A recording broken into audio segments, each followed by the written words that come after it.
Hey, Jules Blessed Vegan. Not my ordinary, I'm in traffic, but I'm literally in traffic. And I was like, you know what? I'm going to spend time with my peeps, man. So check out my situation. I went to a workshop down the hill is what I refer to it. It's like 50 miles from my home. I went to this workshop from 8:30 to 4 o'clock. Praise God, I ate right, brought my stuff. And I'm lucky that I have some water with me because I was exhausted. I got on the freeway to go home. I'm like, it's an hour and 13 minutes, which is an hour and 12 minutes and 59 seconds too long, but I'm going to do it. I got to get on the freeway. And the way that it's set up, it's literally what's called the Cajon Pass, and there's only one way. I mean, there's the smallest chance I'm going to get off at this one thing. I don't know if I will or not. But anyway, I'm like, whatever, I'm going to do it. I get on there and immediately there's an accident and it says it's an additional hour. And I'm like, right, sure. So what can I do but roll with it? So I'm like, okay, I'll be productive. So I'm sitting here kind of pouting a little bit, and all of a sudden I look ahead and I see the license plate of the car in front of me, and the license plate says loyal to God. And I'm like, yeah, I am. I am so loyal to God. I love that. And so in the emergency lane, every couple minutes people start coming up and they've got their blinkers on and it's suddenly an emergency. Some of them are brand new sedans, no license plate yet. I'm like, really, people? Is that really an emergency? And then while I'm critiquing them, God is like, how about you, Juliana? I mean, do you know if it's an emergency for them? And what can you do? That could be an emergency for them. I don't know if they have water or food or a baby in the car. I don't know if they have ADHD and that they are going to fully, do road rage if they don't get through this situation. So I thought, you know what? I have the grace to pray for them, and at the very least to pray for the people who are in the accident, right? I mean, bless them 1,000 times. So I was able to pray for them. And then I was thinking, you know what? I'm going to talk to my people and just do my Jules Blessed Vegan. And the topic that I want to talk about is climbing a mountain. And again, hello, literally I'm climbing a mountain because this is the Cajon Pass and I live at 4,200 feet. But also those people, everyone's always climbing a mountain. And what the guy was talking about in this talk today, which I thought was really powerful, he was saying, when you have a mountain in front of you, you have two choices. One, you don't want to do it, so get the heck off the mountain. Like, don't spend your time bickering and complaining and, fretting and feeling sorry for yourself. Go in a different direction. Don't climb the mountain. And then he was like, but in the event that you choose to climb the mountain, you still have some choices. And I love this. The first one was that if you're going to climb that mountain, make sure that you remember that it's 1 foot at a time. And I immediately thought of the claymation, and I'm like, just put 1 foot in front of the other, and soon you'll be walking across the floor. If you have no idea what I'm talking about, forgive me. But that's what I was thinking. And I was like, it reminded me of my talk yesterday when I was saying you don't have to worry about the bridge being in place because all of the steps that you've taken, all the stones that you've laid in your walk will ultimately build the bridge. And by the time you get there, it will be in place. And it was the same thing with the mountain. I was like, we so often look at the whole picture. It's so big. It's so overwhelming. How am I ever going to get up that mountain? When in fact, we only need to look at 1 foot in front of us at a time. And that 1 foot in front of us will be the first portion, which may just be a hill, and inevitably, or maybe even better, a plateau where we can wait a moment, and then the next part of the hill and the next part, which of course by definition will equal a mountain.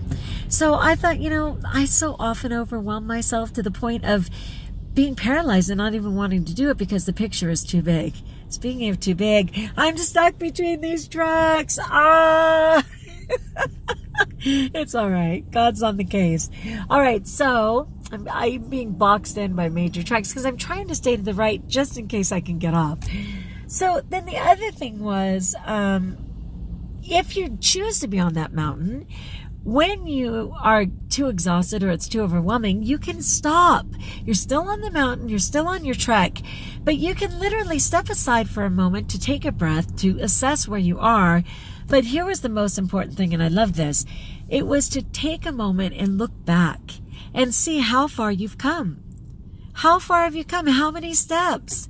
Recognize that as exhausted as you are, as overwhelmed as you are, you've taken steps, and that those are adding up to something. So that's a little bit of being a cheerleader for ourselves along the way.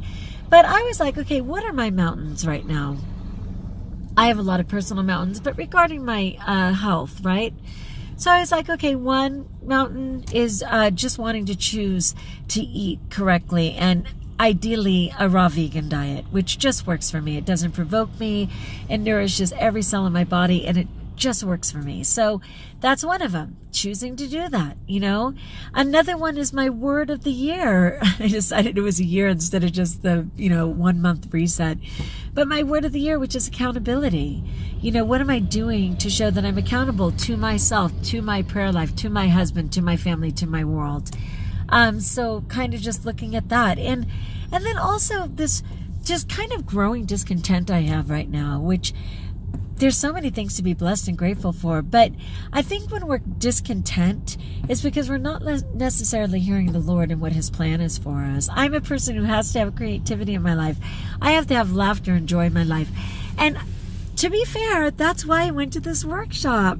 It reminded me of how on fire I am with teaching when I'm teaching properly.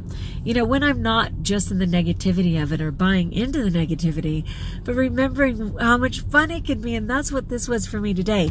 So in kind of looking at my health and rejoicing in turning it around enough for my kidneys to be rebuilding, recognizing that eating this way doesn't provoke my allergies or my asthma. And one thing with my asthma, I was having an asthma attack today, and that's when I came out really quick and did that little video saying I was panicking over lunch. But there was so much perfume, and I have environmental asthma where I'm super affected by perfume and stuff. So not only was I in pain, but I couldn't get my breath. And I was down in my car just desperately looking for my inhaler, which I haven't been using because in eating this way, I haven't needed to. Luckily, I did have an expired inhaler and decided to use it. And then when I went back up, I was like, I still can't breathe. I still can't breathe. I don't know if I can stay. And I wanted to stay because not only did I love the whole idea of what the workshop was about, but the creator of the program was there, and I wanted to go and tell him what an asset and blessing this whole thing has been for me, and I was able to do that, which was totally God. So while I was panicking, I had to go to the extreme, and I told myself, you know what? The worst thing that's going to happen is you're going to pass out. Like, you are not going to die probably from your asthma attack. You're probably, even if you hyperventilate and freak out, you're probably just going to pass out. And hopefully when you come to, you'll be calmer than you are right now. So I was like, yeah, I'm not going to die. Okay. And in doing that, I was able to make myself stay. And I'm thrilled that I did. That's kind of funny to go to like the worst possible scenario and then back up a little and go, okay, I'm okay.